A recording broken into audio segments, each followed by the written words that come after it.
there! Welcome to Bible Adventures with Momma Grace. I'm excited about reading Bible stories with you all. And we're going to start out using Taylor's Bible story book. And we're going to be reading each one of these adventures, which I like to call them as opposed to stories, because they're not just stories like the stories that I like to read that are fictional and they have all kinds of silly things. But they're adventures that actually happened with real life people a long time ago. And I think that's important for us to keep in mind. So remember that as we're reading, that these actually happened a very long time ago.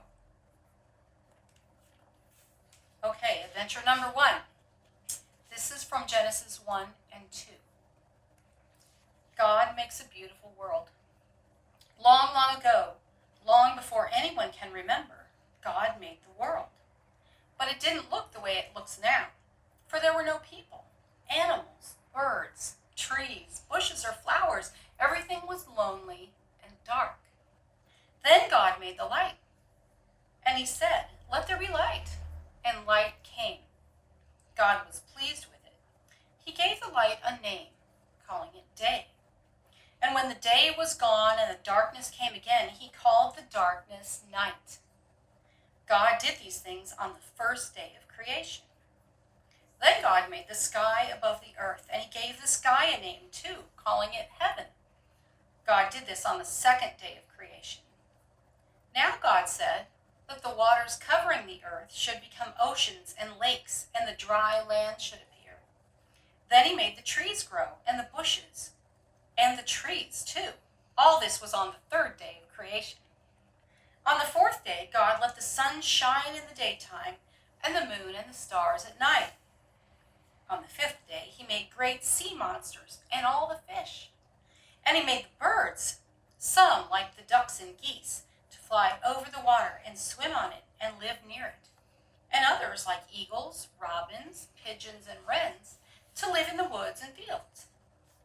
On the sixth day of creation, God made the animals, those that are wild and live out in the forests, such as elephants, lions, tigers, and bears, and those that are tame and useful, such as rabbits and horses, cows and sheep.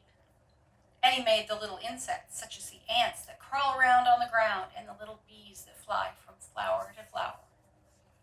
Then God made a man and named him Adam. This is how God made him. He took some dust from the ground and formed it into a man's body and breathed into it. And the man began to breathe and became alive and walked around. And the Lord God planted a beautiful garden as a home for the man he had made, calling it the Garden of Eden. In it, God planted lovely trees full of delicious fruit for the man to eat. A river flowed through the garden and watered it. God told Adam he could eat any fruit in the garden except the fruit from one tree, called the tree of the knowledge of good and evil. If he took even one bite from that tree's fruit, God said Adam would begin to die. Adam was the only person in all the world, and he was lonely. God decided it wasn't good for him to be alone, so he made another person to be with Adam and to help him. And this is how he did it. He put Adam to sleep, and while he was sleeping, he took one of Adam's ribs and made a woman from it.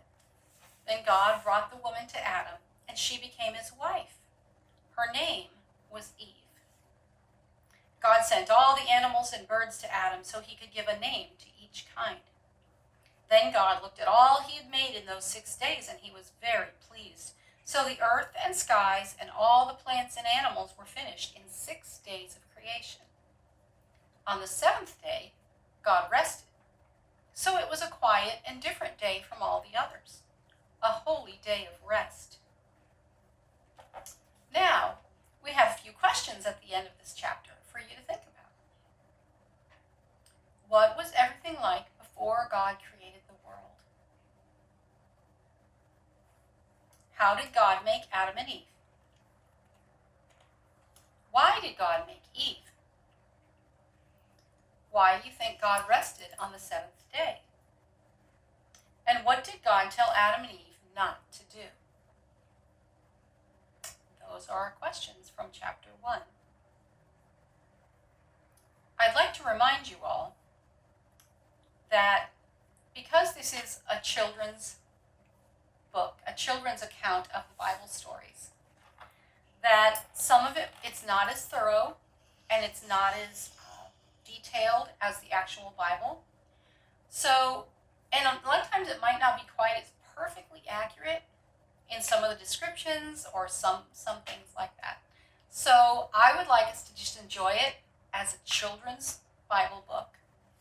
And if you have specific questions about specific details, or you wonder, I'd like to learn more about the exact details of that, ask your parents, or you can look it up if you're able to look it up. I'll always give the chapters in the Bible where this adventure of the day is taken from, and you can look it up and check things out, and that would be great. But I'm going to read this book just as it is.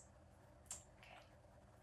So, I hope you join me for our next adventure, which will be called The World's Saddest Day.